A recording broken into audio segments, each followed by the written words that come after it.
See everybody. Hey, Bass and Bob members, we're here for our August bass fishing experts meeting, and I'm looking so forward to this because I cannot catch a cold. But I know there's guys out there that are catching them, and I'm anxious to hear how these guys suggest catching them, not just now, but as we move into August. A couple of reminders I want to talk to you all about real quick. This coming weekend, so August 5th and 6th, that's coming up. For those that are watching before the video, we have our Summer Bass Sizzler at El Hana. It's a 2-day tournament out of El Hana on Saturday and Sunday, 5th and 6th. Wayne's going to be providing and cooking up pork steaks for us and brats and so forth, and he's providing that. So kind of a customer appreciation day from Wayne's perspective. So come on out and see us and enjoy some of Wayne's good pork steaks and brats and so forth. And we'll have full breakfast there as well. So El Hana, take off 6:30, weigh in 2:30. We always have a great time. Big payout, going to be a lot of fun. Also, for those of you that have fished in the past, the Missouri Invitational, which is the golf and fish tournament at Old Kinderhook. This year that's going to be on November 15th through the 18th. And we're going to have registration on our website, I think probably this week, right Ben? Mm-hmm. So there'll be a registration site. For those of you who have fished it in the past, you have the right of first refusal. So as soon as we have that up on the website, keep monitoring it. We need you to get registered and paid by the first week in September.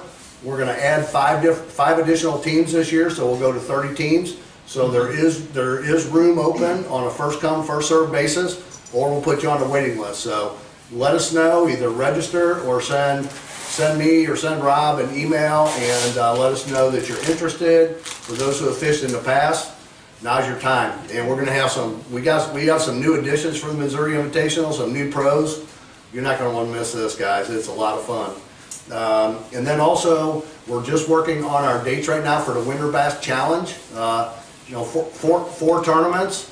The first tournament this year, I think you guys are going to like this, is the Sunday after Thanksgiving. So usually on the Saturday after Thanksgiving, Anglers in Action has their turkey shootout. They're not doing a tournament on the Sunday. So the Sunday after Thanksgiving is going to be the first tournament of the Winter Bass Challenge, and that'll be out of El Hana.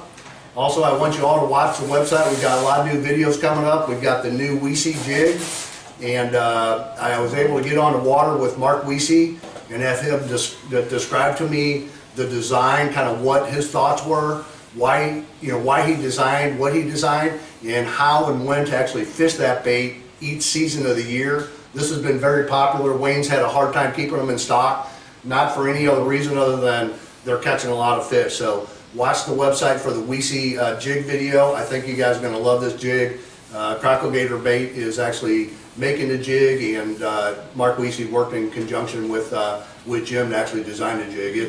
It's a winner, and it's become popular across the entire country, not just here on Lake of the Ozarks. So we have our expert team here tonight.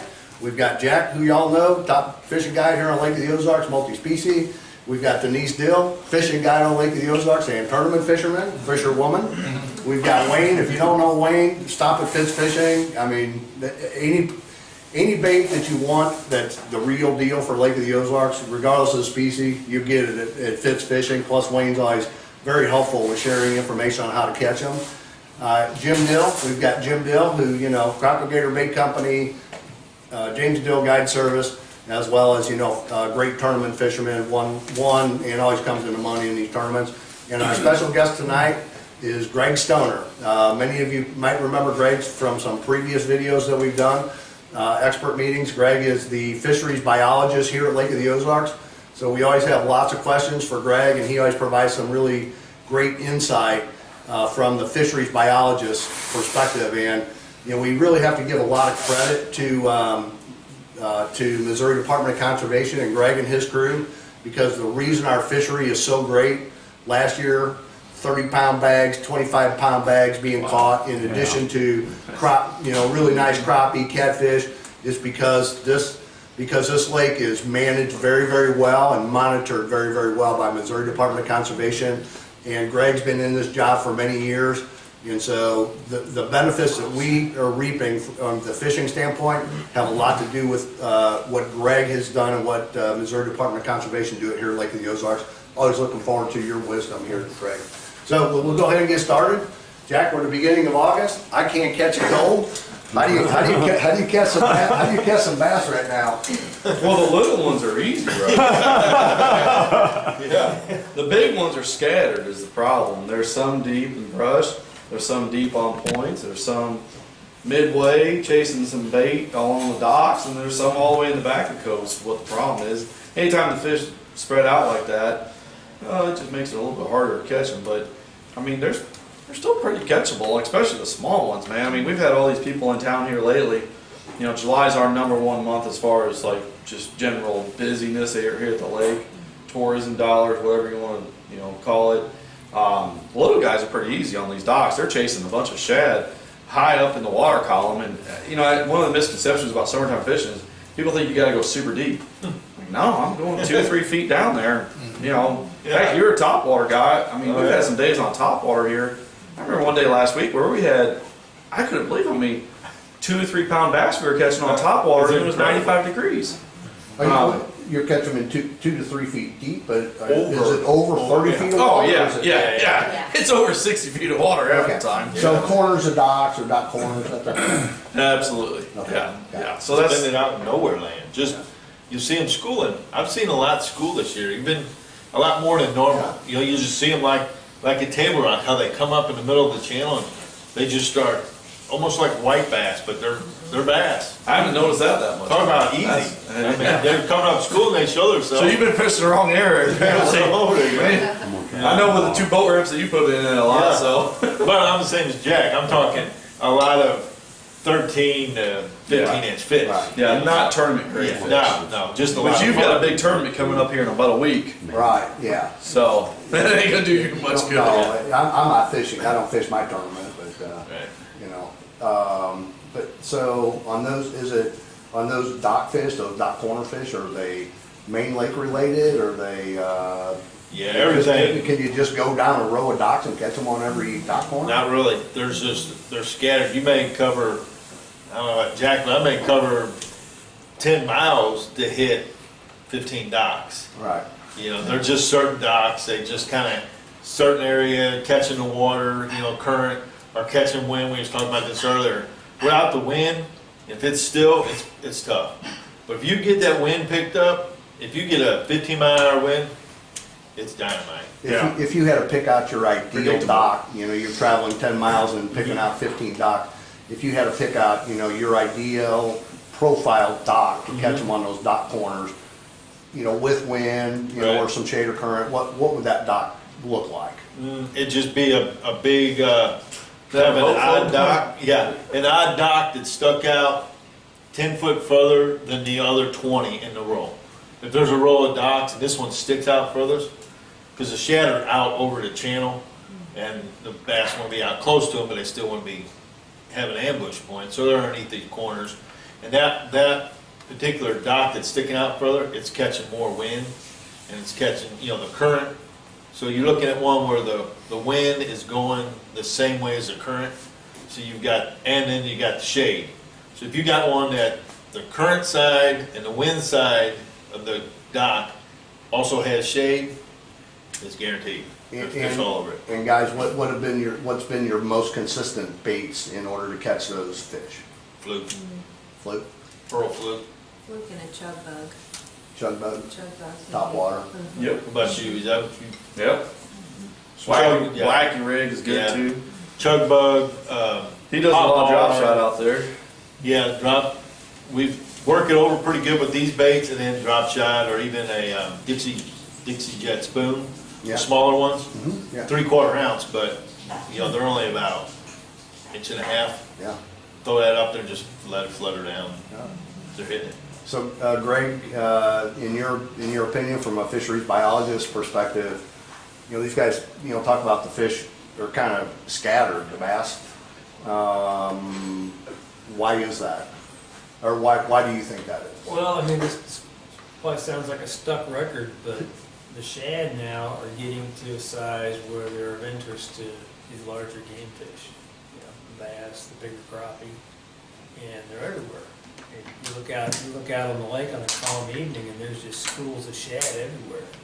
So there's not one specific habitat that, you know, or structure type that the bass have to hang in for their food. They can be in multiple spots and still find enough to eat. Yeah.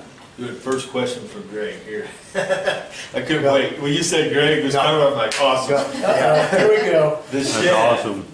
what conditions cause the shed to come to the surface compared to being 15 foot down, 20 foot down?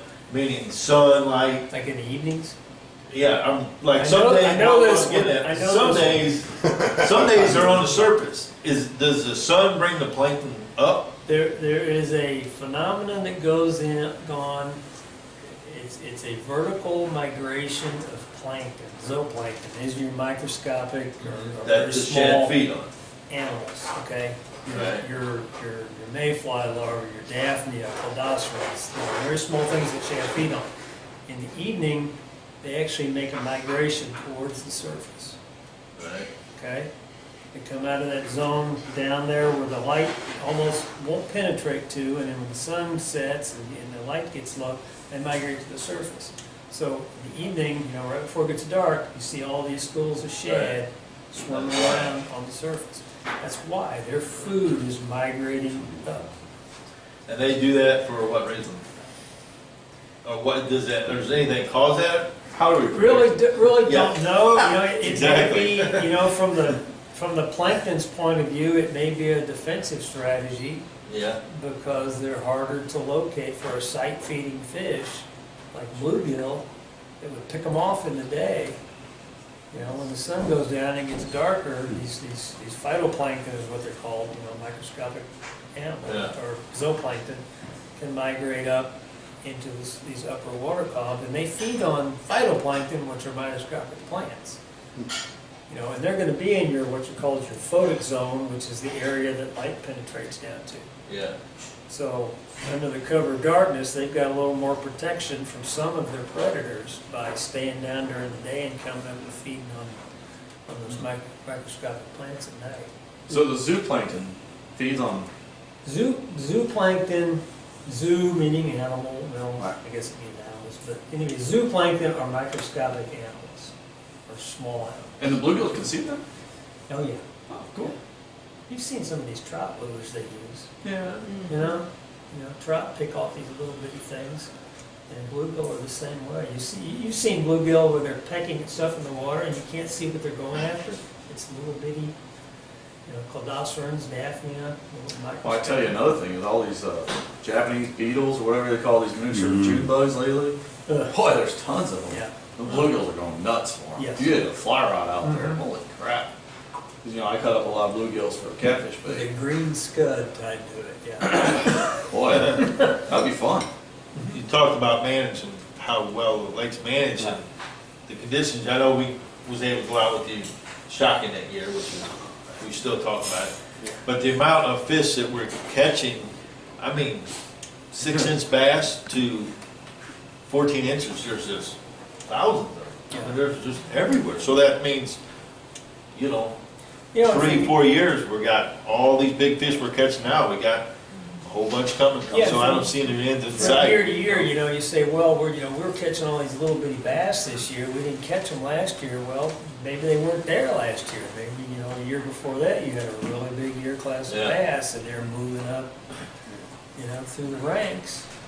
So what's your assessment, Greg, if you've had an opportunity to analyze the data from this year's shocking process, which generally, first of all, if you can explain to everybody when you do the shocking, where you do the shocking, Yeah. and what is that process? What is that process? We do the electrofishing in April. We try to wait till the water temperature gets to be about 65 degrees, because if we do it earlier, if we do it later, your larger fish are still out in deeper water. We're only effective down to about 6 to 8 feet. You can't shock anything if it's below that. So we try to hit that that temperature range right in there to get the best look at the whole fish Poor population. fish is trying to spawn and you're shocking them. Yes, but this lake has 1,200 miles of shoreline, and I might shock a mile of it, so, I mean, Yeah. we're not harassing that many fish. We're just getting a real quick snapshot of what's there. They're still gonna be interested in Yeah. doing Here's that. another stat that he tells us all the time, I still can't believe it. Of all the tournaments, okay, and all the fish that are caught during tournaments, what percentage of the keeper bass is that we actually catch, you think? Throughout a year, all the tournaments, and you know how many keeper bass are in this lake, so what's the percentage of bass, of keeper bass that we catch that's in this lake? Well, I mean, year to year, about 20 to 25% of the bass that, we pick up in electrofishing surveys, and we're picking up stuff from 4 inches on up. About 20 to 25% are legal, 15% are illegal. That's high. That's good. That's good. That's it's not as high as crappie, but the good thing about it is it's consistent. It's not like it's 5% one year and 40% the next. It's a kind of that steady percentage, which means we've got good, consistent recruitment. What happens to all the big bass? I see what you're saying there, but after a 2 or 3 year period there, all them, say that are 14 inches now, say 3 years when they're gonna be keepers. And you're saying 25% of them ain't legal then, but they will be legal in 2 or 3 years? Well, if fish is 14 inches this year, it'll be 15 inches next year. Yeah, but what I'm saying, they keep growing up. Do a lot of them fish die off, or they just get smart and don't bite, or?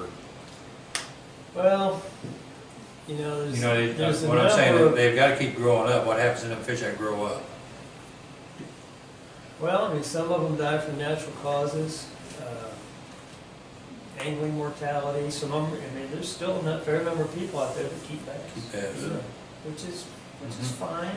There's nothing wrong. So with we that. should browbeat people when they. No. But I'll tell you one thing, and this is tournament related, and I'm serious about this. Summer tournaments, and there's been studies done around the country. If you participate in a summer tournament and you bring in 6 bass or 5 bass to the weigh-in, there's a very good chance, if you drug that bass around for 2 to 3 hours, there's a very good chance half those bass are going to be dead Within a week. within a week. Yeah, they're not gonna die when you see them. They're gonna die. No, I mean, they're gonna 48 swim hours. away just fine from the weigh-in, but, we did a study over at Palm de Terre a few years ago where we had, and this was a really neat, a real eye-opener for me. We had 3 groups of fish. We had 3 big nets. They were probably 30-foot diameter, 18-foot deep, and they were suspended off the end of the dock. In one net, we had fish that we collected with electrofishing gear. Okay, that was our control. Right. You can't collect fish. You can't study anything without messing with it somehow. Right. But we figured, well, that's going to be the easiest on them. So we caught these fish. We caught 100 fish, put them in this net. And then we had 2 other nets that were tournament fish. We split the tournament into 2 groups. We had a group where the fish were really given Cadillac treatment. We iced the water down a little bit. We changed it out in the middle of the day. We added salt. We did everything that the literature says, you need to do to really. Did you guys control that? We throughout the controlled day? that. Well, every other boat in the tournament had a biologist in it. Okay, So, okay, I was wondering I how to fished in control the it, I see. tournament, and that was kind of my job and every other Yeah, biologist, okay. to make sure that these fish were really cared for during the day Right. in the boat, okay? So those fish went in another net. The third net, these anglers were just said, do what you normally do during the Right. tournament. Throw them in a live well, weigh them in later. Throw them in a live well, weigh them in, we'll put them in the net, we'll see what happens. 3 days later, the 2 tournament fish nets, fish started dying. By 7 days later, half of them were dead.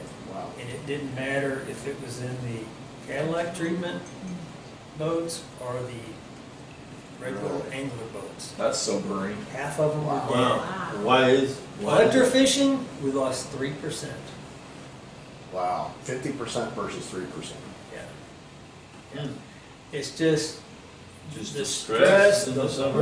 warm temperatures, and what happens with fish when they're put under a lot of stress is they have problems with osmoregulation. And what that means is they have trouble maintaining the salt balance in their body. If they can't maintain the salt, then they start pulling in a lot of extra water, and when they do that, their bodily functions just start shutting down. So, I mean, you know, dragging fish around in the summer, I mean, it was a little better with the Cadillac treatment fish, but not much. And you've said in the past, adding salt to the live well helps. It helps while they're in the live well. You know, fish body fluids have a certain amount of salt in them. Okay, so if you make the salt in the live well comparable to the salt concentration in the fish's body, it's easier for them to maintain their water But balance. as far as like say me with my live well, which is 26 gallons, how do I know what content of salt? We've to got add? literature on that. In fact, that whole That would series. that would be You've got a if whole series. You on should the have a whole website, series yeah. on your website. Yeah, that would be if I ran on research. To Yeah. control that 26 Yeah, gallons. yeah. You need Yeah. to run on research, because if you're not, you're cooling your ice, you're diluting your salt. Right. But, I mean, in the whole scheme of things, summer tournaments are just really hard on the fish. You know, Well, they're it's stressed. interesting. fortunately, we don't have a lot of them here on Lake of the Right. Ozarks We don't have a lot of them. in the summertime. We've Well, got one there's- every night of the week except for Sunday night. Well, There's a lot of, they're small. Is there Monday night, does Tuesday, Wednesday, it Thursday, matter, Friday does it night. matter too much whether it's nighttime caught fish or daytime caught fish? You wanna fish a summer tournament here in the summer? In the day? No, he's talking about the mortality rate. Yeah, Oh, Compared to like, say, a Right. tournament that starts 6 in the morning to 3 Right. compared to one that starts at 6 at night to 10. we other than did the time. ours during the day, just for safety reasons, you know, Right. not Yeah. running around. Yeah. You know, Palmatiers got standing timber and everything else, so. yeah, uh, interesting, great, But- great insight. But I will say this though, a 3-hour tournament has got to be a whole lot better than. Well, yeah, an 8-hour yeah, tournament. stress them at Yeah, too much. the last time they're held, well, like the Big Bass Bash, I mean, there's a lot of fish caught, handled, there's a lot of fish moving going on, but a lot of those fish are only held onto for 1 hour.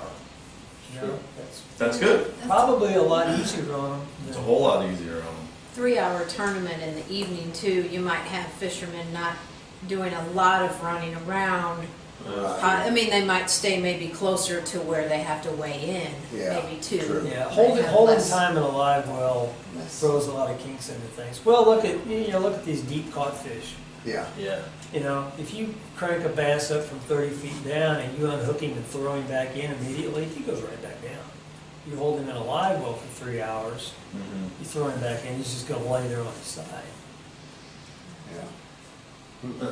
We have to resurface that, Ben, on the website, because we do have a whole series that Greg put together for us for our website. I think it's probably out there from a couple of years ago. We just changed the date. That'll surface it right to the top. Yeah, and really nothing's changed on it. That's what it is. I know we talked about this before. What is the best way to fizz a fish? You know, if you know what you're doing, and you can hit that air bladder every time without going through something else vital, you know, fizzing's fine, but I think there's a lot of people out there that, you know, you go a little too high, a little too low, you're hitting the liver, the spleen. Right. But So- I mean, There's two ways. but you've yeah. gotta, like you said, if you put them out there, they're just gonna lay on their side. You gotta do something with them. You gotta let that air back out of that bladder, don't you? That or get them back down to the depth where they were caught at or Well, close to it, and then, Yeah. Well, So what he's saying there's is two they're ways, gonna yeah. go, yeah, through the, Yeah, what I'm saying, Tonsils through or the mouth or through through the the side. I But- mean, they show two different ways. The organs are forward yeah, from the air bladder. the so air bladder from the kind of side lays is right better. along the spine. So I mean, if you go too high, you could potentially poke them in the spine. If you go too low, you're getting into vital organs. So I think, you know. It's like a lot of things, there's no real. That's no good answer. I got There's you. no real good, clean answer. Well, then you gotta be, you know, what you say, we're gonna listen to, so. Yeah. It's, Yeah. this is one of those situations where it's just hard to answer. Yeah. There was no good answer. Is there a You higher, got it. is there a higher opportunity for the general tournament fishermen to actually hit that bladder through the mouth versus trying to hit it? I heard what you said, I've just never hit- seen hit- a hit- technical. Hit that bladder. I've never seen a technical publication where they go through the mouth. Right. Is that right? Yeah. Because the air bladder, at least in bass, does not attach directly to the esophagus. So you It's have not to, like gar where they can just burp it out and Right. dive. you have to bypass too many vital organs through the mouth to actually hit it, compared to on the side. That's the easier one, through the mouth. Really, It is easier. I always go I from mean, the for me, side. it is. I but can't do it How from do you the know mouth. where it's at on the side? You lay that fin down, your, what's the fin called there on the side? Which Pectoral. fin? Pectoral The fin. pectoral too to stick out. Yeah. You lay it down flat, and then at the longest Like the corner, do- it's right there. Nemo's Lucky Fin, that one? That's something we And should that's, look at. the ones I've read and looked to, obviously on YouTube and everything else, is the size of that fin is, you know, proportion wise with the bass as it grows to where that air bladder is. So that's why they claim that's more accurate, because that fin grows. Curling it up and where it is? Yes. Okay. I think you guys had, in the last conservation book, I think you guys had an article in there about it. Right where to put it in at. Yeah, I think so. You're right. In conservation? They're showing coming in from the side, go underneath, like you said, lay that fin down, go about 2 scales back, angle your Yep. needle underneath the scale, and then bring it Bring it up. straight up, and then go Exactly. straight in. Yeah, I've seen papers too where they'll say, okay, start at the dorsal fin and count down so many scale rows. You know, like right below the dorsal fin and go in. But yeah, you gotta get, like you said, if you don't get that air out of them, they're gonna die, because they're just gonna lay it on their side. Yeah. So we gotta do something with them, that's why I was asking if you knew the survival rate one way compared to the other, better, Which I way? don't know that, I don't know that anybody's done a, a study looking at, how many of them eventually get back down. If they float into a shady spot. I've done it, I've always done it through the mouth, and I've had success, but then I've also done it, and shit, I killed it. I mean, just one of them deals, you just hit it. I know right where to hit it. Yeah. Yeah, Believe. yeah. So, Well, that's great insight, Greg. That's why I Appreciate fish that. shallow. Like, it just- Well, but fishing shallow or fishing shallow or fishing Throw deep. crocodile buzzbaits. There you go. You won't have to feel nothing. Haven't already been 3+ pounds, so. I liked him mentioning the size of the shad right now, because they're about this size. What And about this side? yeah. Big old crankbait. When you're catching fish, a lot of times they're spitting up those shads, and he literally had one do it today, and it was laying on the boat, and it was literally about that size. So it's kind of. I'm curious about that for all of you is, so because there's a lot of those shad about that size, are the bass targeting individual shad, or do they just come with their mouth wide open and hope to get as many as they can? The schooling behavior is meant to confuse predators. Right. So I don't know if they just go charging in a school. You've seen school fish, they just part. Yeah, and the odd one out gets eaten, Yeah. you know. That's What you hope is your lure. Right. Yeah. Right. You throw your fluke in the middle of them and they all leave and their Yeah. fluke's left. And that's what you catch them on. And that's kind of my question, when you have, thousands of Yeah. them this big in a school, how do you catch them? I mean, how do Well, I mean, how do, We've what- all what- been out fishing with crappie jigs, and you can feel that jig going bum, bum, bum, Yeah. bum, bouncing down through Yeah. the shad school, and it gets down below it, and you feel bunk. All right, You know? yeah. Crappie's got it. Yep, it's true. So Again, yeah, I don't so always They'll say- say, maybe it's because, you know, it may be the same size, but it's just acting different, Right, yeah. you know, and it pops out the bottom of the school. And getting it to Crappies the, has it got sounds some- like what you're saying too, is getting it to the, like Jim said, getting it to the edge, maybe to Yeah. the edge of those schools. I mean, have you Yeah. guys noticed anything like that? It's like, I got this big school of shad, do I just throw right in the middle of it? Right, You get let it the drop down, rest or of do you throw it to the the spread edges- out. I edges of always it? think that with, you know, ripping the jigs or crankbaits, whatever, if you can get to that shad school and bust them all up, Yeah. now the bass have something to hone in on one eye. Yeah, Makes sense. drop down Yeah. below it, Right. you know, fish a spoon right below it. Yeah. Yeah, and that. So how does the shad all know when to turn right and when to turn left? Because they all do the exact same thing at the Right. same time. Follow each other, I guess. And the one at the front of the line knows it in the back of the line. Teachers. Oh, they're impressive, actually. They are. They really are. They all How know. how they coordinate it. Yeah, how they coordinate this stuff. It's not just 4 or 5 of them. No. There's 400 of them that all do the exact same thing at the exact same time. Or birds, you see a group of birds, you know, Yeah, doing the it's all same the same thing, deal. yeah.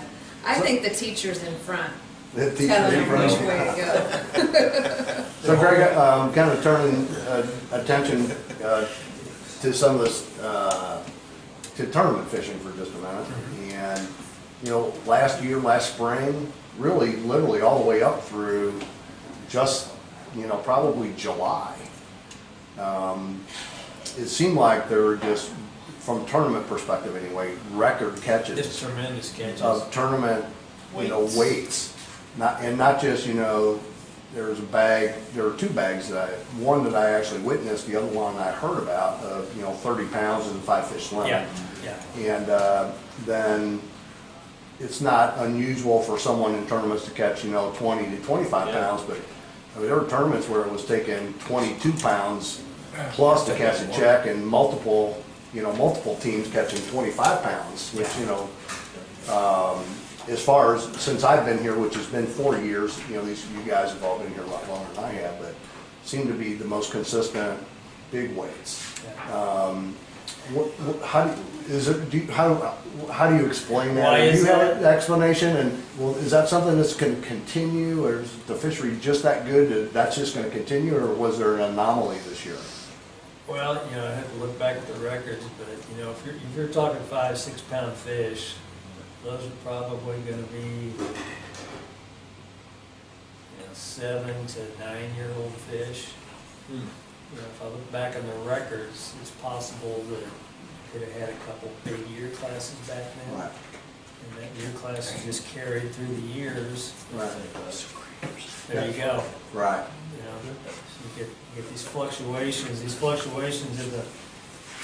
in the whole population. You can break that down in the individual year classes.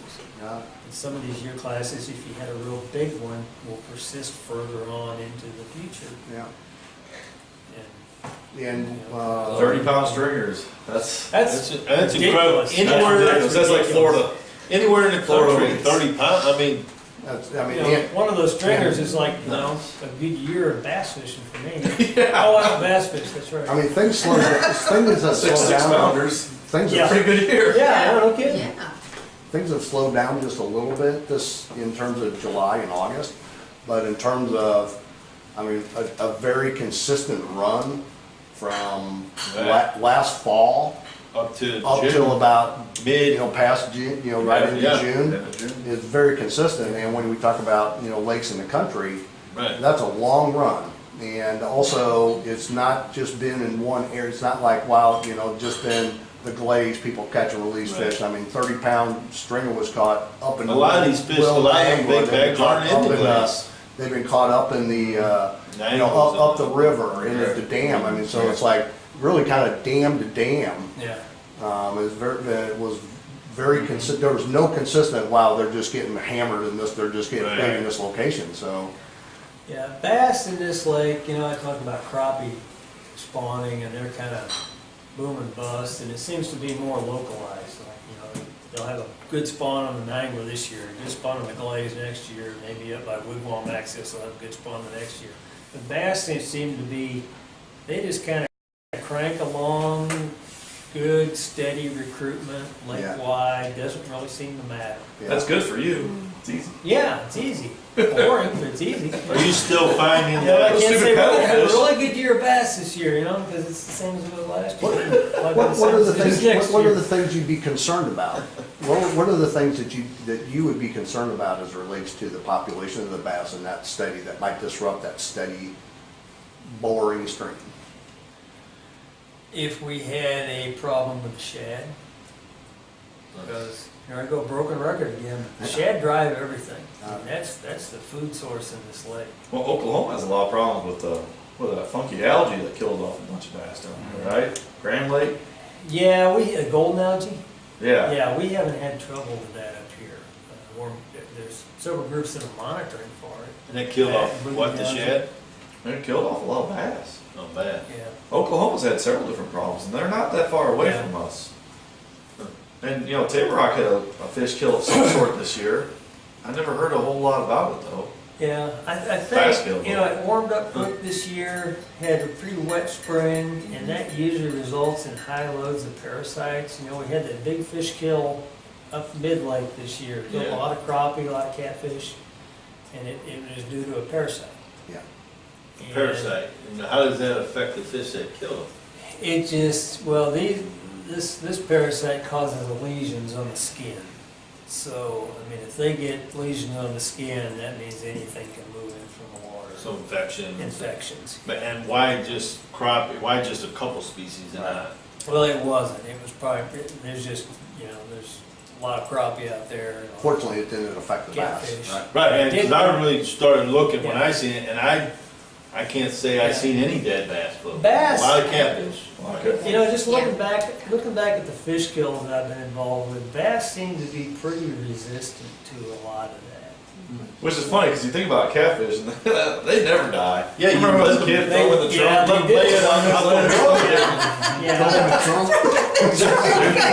Throw it in the back of a pickup bed, drive home, and put it in a throw it bucket in and a swim bucket. around. Aquarium and it's fine, yeah. I need it. But usually when we have a big fish kill on this lake, like the one we had at Mid Lake this spring, it's catfish, drum, and crappie.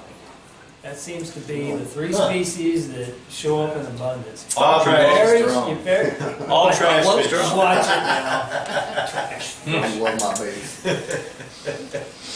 But you don't see many bass in fish kills That's good. like that. We got no At problem least on with this lake. I think we'll say this lake more than anything is, believe it or not, we raise hell about them every dang summer, those two big boats. Yeah. Oh, give them a break? Gives them a break. That's what Dion Hibden says. Could Dion- be, Dion yeah. just told me, he said the summertime, as much as we don't like those big boats, it gives those bass a break. Gives them a break from tournament pressure Yeah. and just regular weekend Right. warriors and Yeah. stuff, they just can't get out there and jerk on them every day. Yeah. I mean, if we didn't have them big boats out here, can you imagine the fishermen we'd have on this lake? Oh, man. Then you would see a totally different story. Be like Kentucky, like to be Yep. out there fishing Yeah. all the time. Yeah. Well, you think about it, we got like 18, 19, 20 tournaments a weekend Yeah. in the spring. Yeah. And there aren't like 30 boat tournaments. Right. Like, when the Wednesday nighters. And the It's an docks. 80 boat tournament. you The know? docks on this lake, I mean, a dock is hard to fish, and, I mean, that's a big piece of structure for them fish to get up under, Yeah. so they got a lot of places to hide. Yep, really helps. And We don't have any standing timber in this Right. lake like they have in Truman or Pawnee, but I'd be willing to guess there's more cover in this lake than any other lake in the Right. state. Mhm. Greg, you had There's mentioned, 25,000 docks in this lake. And 20% of them have brush around them. Yeah, Yep. yeah, And cables and yeah. I mean, you can't see that Lots of cable like shade. you can at Pawnee or whatever. structure that Yeah. the cables are hooked to, and Yeah. Yeah, the anchor buoys, boat lifts, sunken boats, refrigerators, whatever, tires. tires. Greg, Toilets. when that, Toilets. Yeah, where'd he go? Over at Wayne's dock, he's got toilets down there. Perfect. yeah, that's a crappy spot. Crappy spot. Ceiling fans, they're all there. Barbecue pits. Oh, think about all You the gotta chairs. search more out. Oh, like, chairs, lawn chairs blowing off there. Greg, you had mentioned to me when we were having these, when it just seemed like the tournament weights were just really high and a lot of big fish being caught. And we talked a little bit about that for an article for bass, as well as for some press release stuff that we did around the lake, or around the Midwest. You had mentioned about that we didn't have much water depth variation, that Yeah. really contributes to the success of this lake. Can you talk about that just a little bit? I think so, because, you know, you look at like Table Rock or Bull Shoals, and in the last couple of years, they fluctuated 30 plus feet. Right, yeah. And, you know, if you dry out an area of the bank, you're killing all the aquatic, you're killing all the algae, you're killing all the aquatic invertebrates and everything. And here we've got, what, a 6-foot annual Yeah, fluctuation? Nothing. So you've got that aquatic community of invertebrates and algae and everything that's pretty much there to stay, you know, with the exception of that 6-foot band. Yeah. So, yeah, it's a more stable, Yeah. I think it's a more stable environment. Not to mention you've got this same amount of water compared to like Truman or T-Rock, like you said, when you come up 12, 20 foot, Yeah. that's a whole another Yeah. body of water Yeah. to introduce into I thought that was, what's I already thought that was there. very interesting, and I've shared that with a lot of fishermen about how, you know, part of the stability of, you know, this change in water depth Yeah. that we don't have very much compared to others, how that really helps our fishery, and I think that's really And important. turnover rate's another thing. You know, turnover rate is the amount, let's say you take a drop of water and you throw it through Truman Dam, okay? How long is that drop of water gonna be in this lake? On average, it's gonna be about 3 months. You know, and that's enough time for the biota in this lake to pull the nutrients out of it and to grow phytoplankton, and that feeds the zooplankton before it goes out the other end.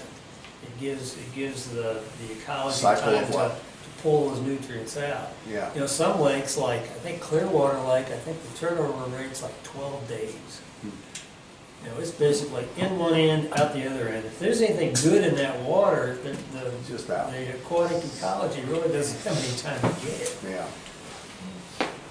As far as the shad, you know, we've talked quite a bit about the importance of shad, and is there anything that you do from a biology perspective at the lake to either monitor the shad population or to enhance the shad population, or why is our shad population, what makes it good that helps, you know, the bass and the other, you know, predator fish? Now, one thing about the shad in this lake, I think, you know, compared to northern Missouri or to southern Missouri, is a lot of it has to do with the geology and the topography. We're kind of mid-range on the nutrient levels of the surrounding watershed. So our shad, they grow well, but they don't grow too fast. You know, if you go up to Mark Twain Lake, you hear about all these crappie that won't get past 8 inches. You know, year after year after year, these crappie just, they get to a certain size and they won't get bigger.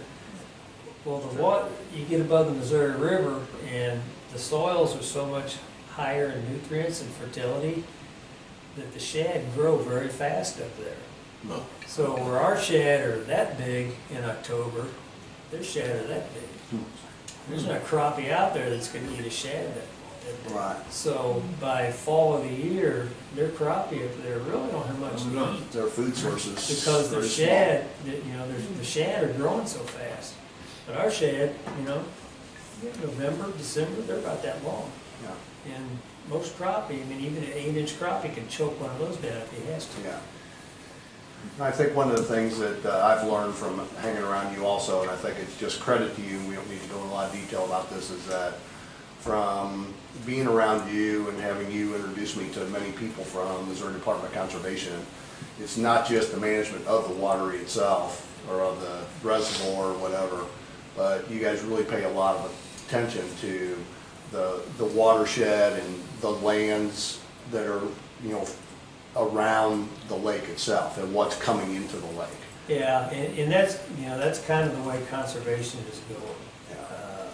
You know, when I started this, we were, you know, I got into it, I'm gonna be a bass biologist, and I'm just gonna look at the bass. I'm gonna look at the crappie. But you gotta realize that everything around the lake affects those bass and those trout. Mm. You know, what's coming into the lake. Does the systems, homes, and septic systems, does it have much effect on this water? You know, it can. This lake is characterized as mildly eutrophic. You've got three different groups of lakes. You've got a ligotrophic. Kind of translate, what was that word? You're talking to fishing You guys can look here. it up later. You're fishing guys, that's a big word. Okay, you're gonna learn some science here. Okay, a ligotrophic is low nutrients. If you go to these Canadian shield lakes, okay, Yeah. where it's just granite and pine trees, and you can see down 80 feet in the water, Right. very low nutrients, low nutrient Slow input, growth, okay? yeah, sure. That's low nutrients and ligotrophic, okay? Eutrophic, well, let's just go to the upper end of the range, hyper-eutrophic, Florida. Go down there and there's plants for miles. Right. Okay, tons of nutrients. Okay, so that's the other end of the range. We're a little bit kind of in the middle, mildly eutrophic. So we've got quite a few nutrients, not enough to grow a lot of plants. And we could grow plants here. I think the carp probably take care of that. When one gets rooted, the carp eat it up. We did it one time, if you remember back in the day. Eurasian milfoil. All the grass we had in this lake, Yeah. I mean, it was awesome. Yeah. It was just every That place. started in the 60s. Yeah. There's been 4 times when Eurasian milfoil has come and gone on this lake. And is that, Covered hundreds of acres. was that, 4 different times, several. Yeah, several times. There's a little bug called a milfoil weevil, which will, if you get a monoculture of milfoil, and those weevils find it, and they have a population explosion, and I don't know how they kill it, but they kill the milfoil. But That's yeah, what killed all that milfoil, huh? Yeah, but there's been at least 4 times where it's come and, covered hundreds of acres and gone. And when I moved here in the late 80s, the last of it was going on the North Shore. Mhm. Well, there's still a few little sprigs up by Tonka, up by you. Well, that's coming too. Oh, Yeah, that's coming out of the spring. Yeah, I get a little sprig of that, floating by my dock every once in a while. Grow. So what, you were starting the project, trying to. We tried to do some planting up above Tonka, and the floods took it out. What about up, 70-mile marker, 75 up in there where you get all the mud flats? You got the mud flats. It looks like the habitat would be good, but I think the carp population in this Right. lake is just something gets started, they're rooted up. Mm. And turtles too. Most of our turtles are vegetarian, or they're omnivores, so they'll feed on vegetation too. Greg, we're gonna kind of get back to the August fishing here in a minute and kind of actually wrap up with some thoughts, but, what is your, short of any kind of catastrophe or anything, what is your prediction or projection for the remainder of this year and the coming years in terms of our bass population and the size of our bass as it relates to tournament, as well as just general population that people could come here and catch bass? I'll tell you, the bass fishery for the rest of the year is kind of up in the air, because if you remember this spring, we had an extremely wet, rainy spring. And the water, the visibility in the Glaze and the Nine was about 6 inches all spring when we were Everywhere. when we were supposed to be out sampling. Now, there's one thing about electrofishing is, we're throwing electricity in the water, but the way we collect the fish, there's people on the bow of the boat And we netting scoop 'em the out. fish. Yeah, And if you can't see it, you can't net it. right, So we actually got very few bass this spring. Yeah. Even though I know they're here, right. 30-pound plus stringers, Right. they're here.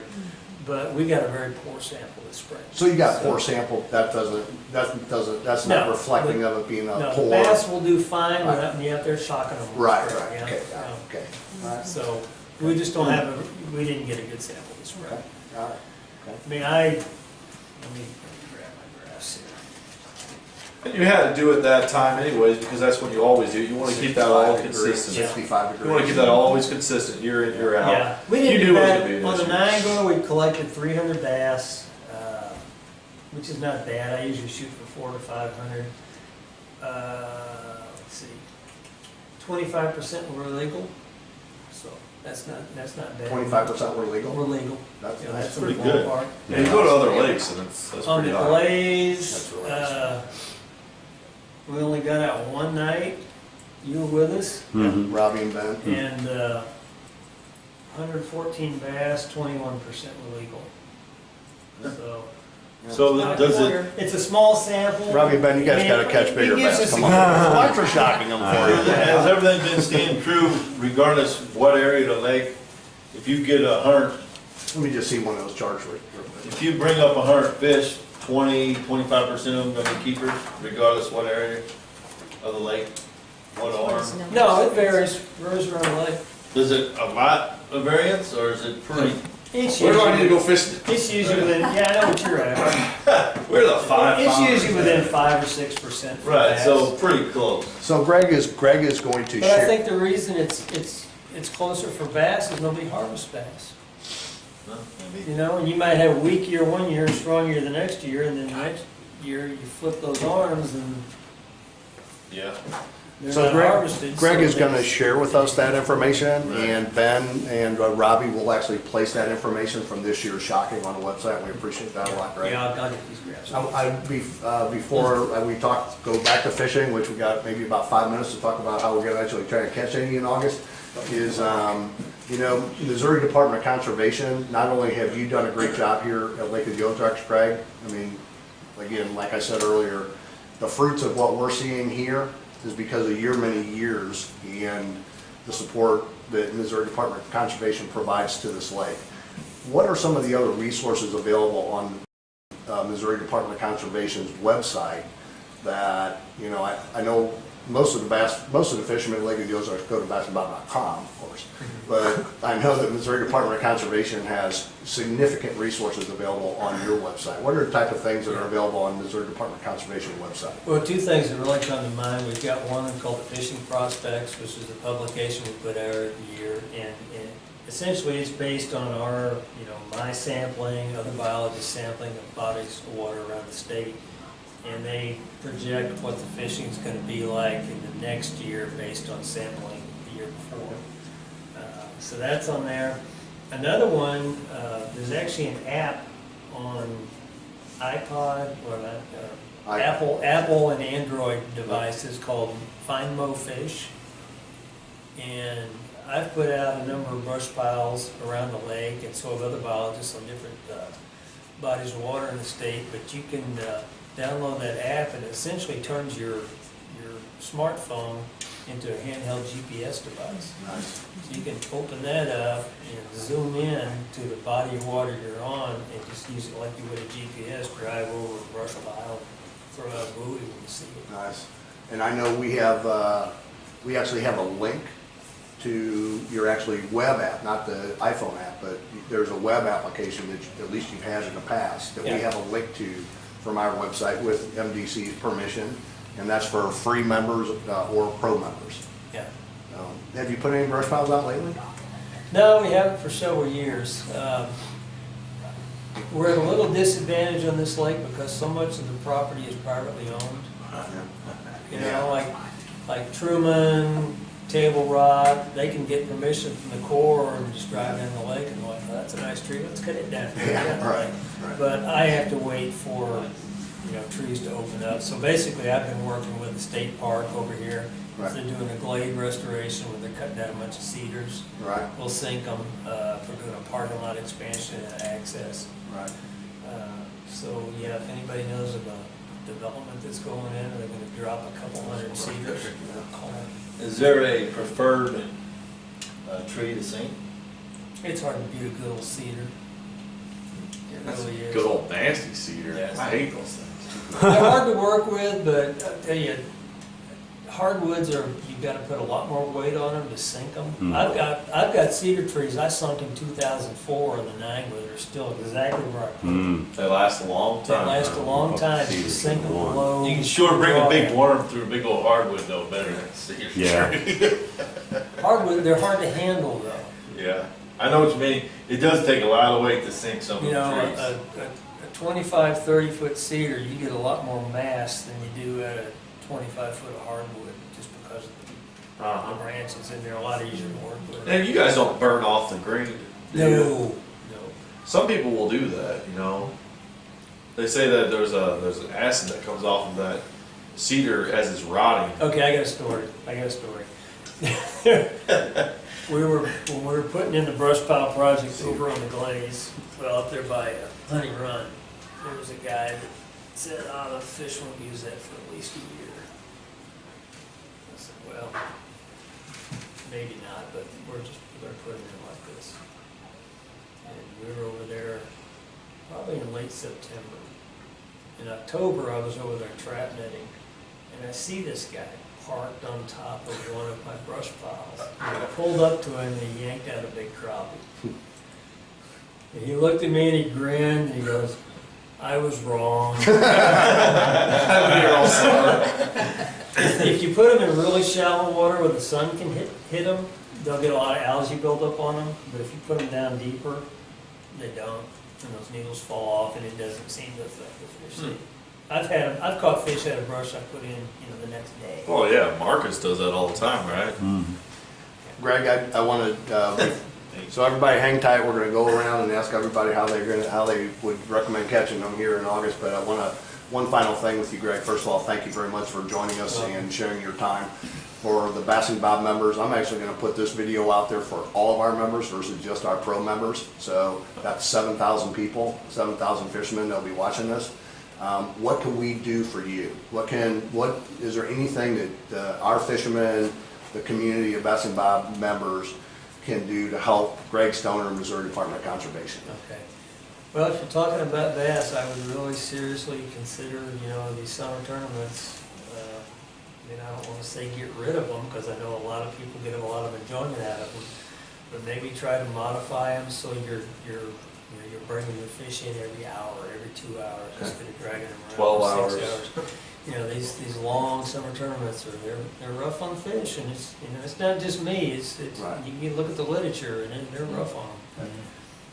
Anything else? I mean, regardless of bass or any other species or anything else we can do for you and Okay. Missouri Department of Conservation? Talked about crappie. There is a lot of interest in looking at a 10-inch length limit on crappie. So anybody that's got an opinion on that, either pro or con, I'd like to hear about it. Okay. I think you're going to provide us some information that we can put on the website. I'll get you my phone number and Okay. my website. Okay. Or my website. Email. My email address. Okay. But yeah, anybody, and I really want to hear anybody pro or con, not just people that are for it. Right. If you've got a reason you would not want to see it, I want to hear about it. Okay.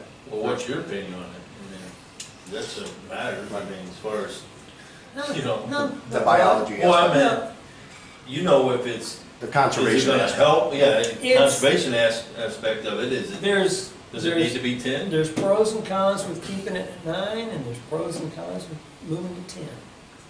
I'll tell you one thing, we don't have a problem with them right now. Yeah, Why fix it if it ain't broke? yeah. Has it ever been 10? It's never been 10 here. It's 10 on the southern lakes in the state. And the reason why that was put in is we felt the growth rates were a little higher down there.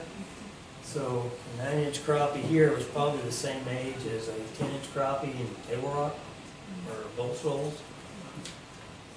But there's been a lot of interest in the last few years to potentially go into 10-inch. So would you guys do a trimming also now?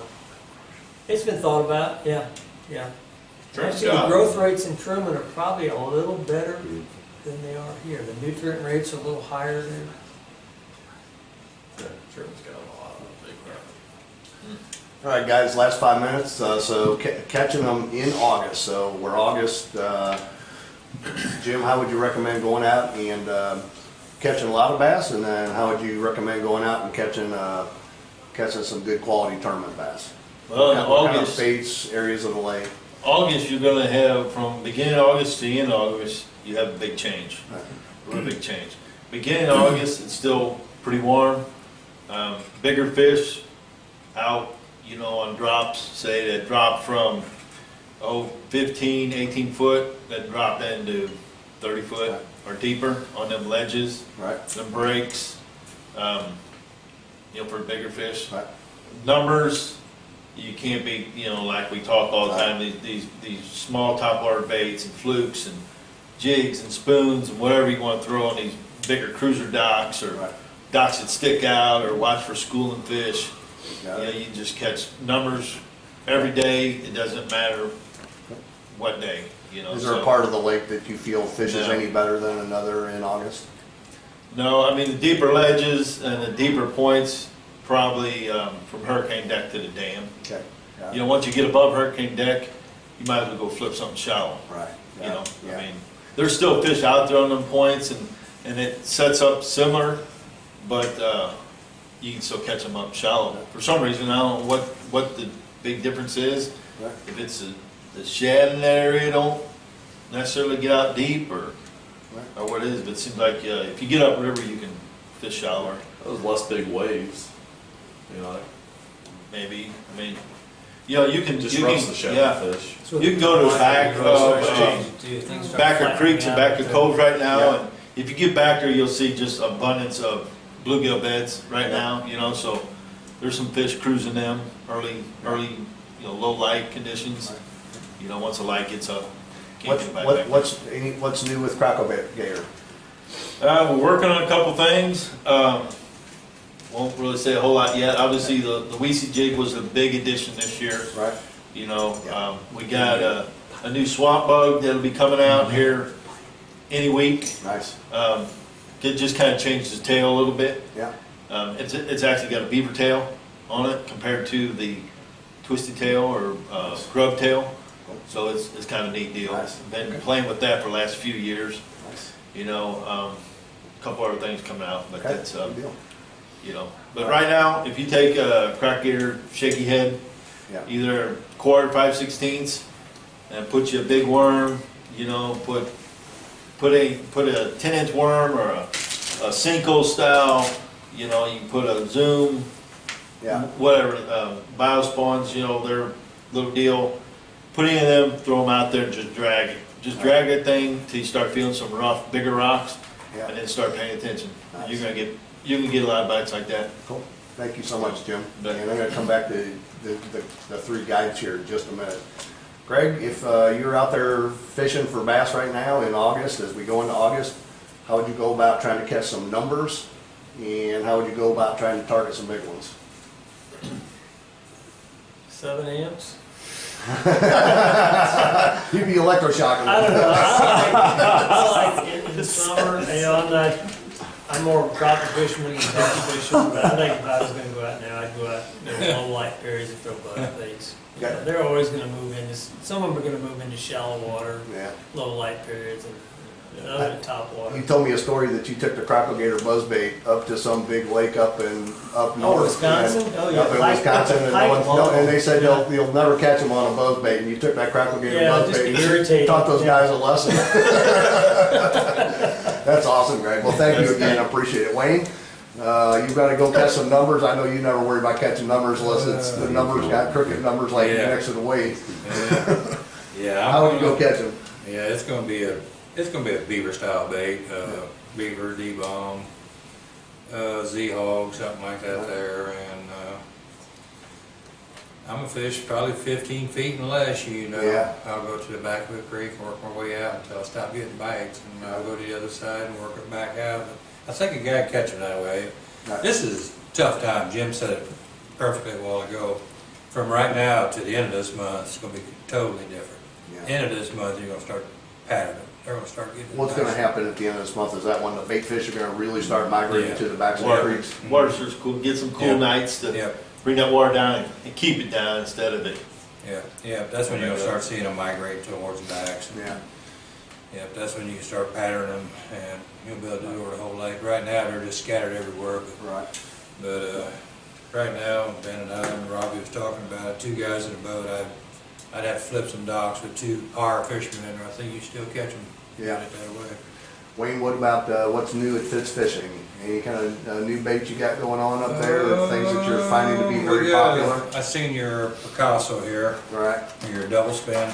yeah. We got a new single spin, new underspin come in. I ain't got them hung up yet. I think it's gonna be a real good bait. Nice. Those would probably be good for some of those back of the creek Yep, fish. when that's those- coming up, sure yeah, when is. those, Yep. can't get I back think there. it's got a number 3 blade on it, where these are smaller blades. Right, It's got a number 3 blade on it. You can interchange them. You can go from gold to nickel if you want to. nice. New what else luge we do? rods. We got the new Lew's Mark Rose rods in.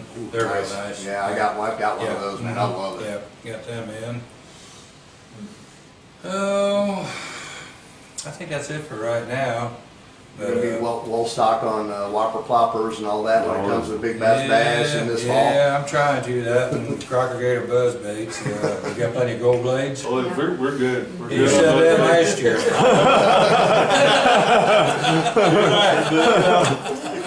Just so you know, Wayne will not run out of those baits because what Wayne does all year long is he orders about 30 of them every time, regardless of what time of the year. Yeah. Wayne hoards them. We get it ordered, we already know the black gold buzz baits.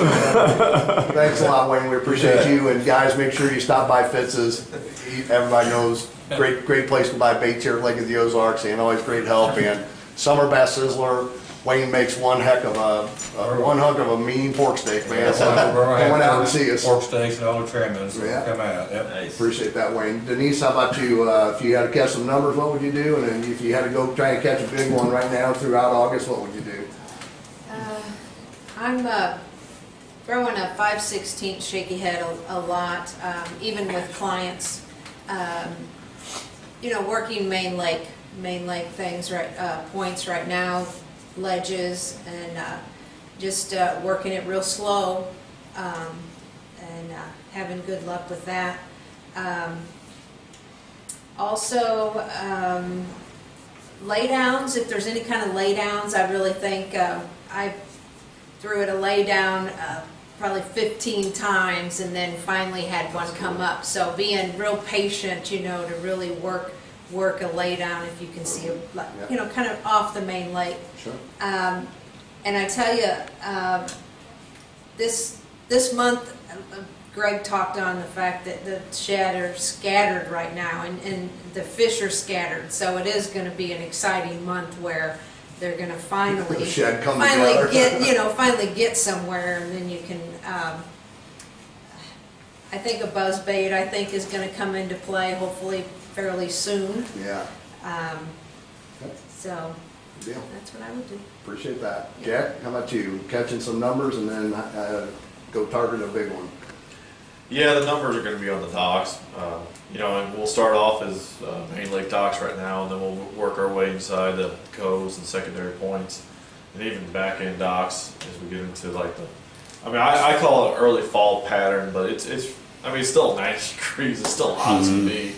But really, it's all about the bait fish at that point. So go where the bait fish are, and right now they're on the main lake. And there are some fish moving to the backs of the coves. I threw a little stick up this afternoon. And sure enough, 14-incher was right there. Just gobbled up my bait as quick as I put it in there. So, and there's a few other fish that are shallow right now. Not as many as there's a few shallow. You think you get onto a good spot, or you think you got onto a good pattern, and then it just kind of fizzles on you. So that's kind of the frustrating part about it all. Been there? But so the docks are a great way to catch numbers. You'll just alternate what docks you fish.